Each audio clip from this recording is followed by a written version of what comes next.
گوجری زبان میں اپڈیٹ سنیے۔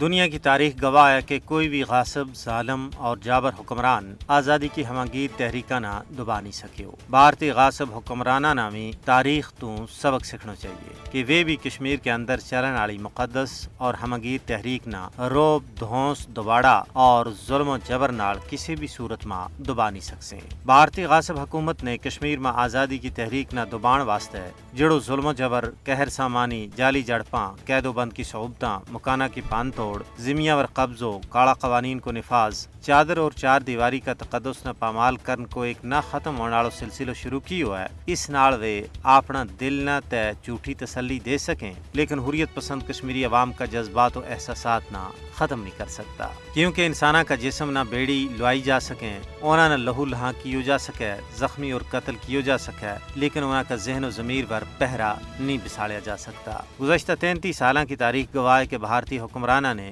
وہ کیڑو چانکیائی اور فرعونی حربوں تے ہتھ کنڈو ہے جڑو بے سر و سامان کشمیری عوام پر نہیں آزمایو۔ لیکن کیا اس ظلم کا نتیجہ میں تحریک دبی ہے؟ ہرگز نہیں، بلکہ اس کے برعکس آزادی پسند کشمیری عوام کا دلہ میں موجود بھارتی نفرت میں اور زیادہ باد ہوئے ہے۔ اس تو معلوم ہوئے کہ طاقت کا وحشیانہ استعمال نہ کشمیری آزادی پسندہ کا حوصلہ پست نہیں ہوا بلکہ بلند ہوا ہے۔ انہاں کی اپنا قاز کے نال محبت پروان چڑھی ہے، انہاں کے اندر ایک نو جوش، جذبوں اور ولولو پیدا ہوئے ہے۔ یہی وجہ ہے کہ انسانی حقوق عالمی ادارہ، انصاف پسند دنیا، بھارتی اہل دانش لوگ بھارت نہ یہ مشورہ دے رہے ہیں کہ وہ اپنی انتہا پسندانہ سوچ نہ ترک کر کے حقائق کو ادراک کرتا ہوا کشمیری عوام نہ انہاں کو پیدائشی تے بنیادی حق کی خود ارادیت فراہم کرائے۔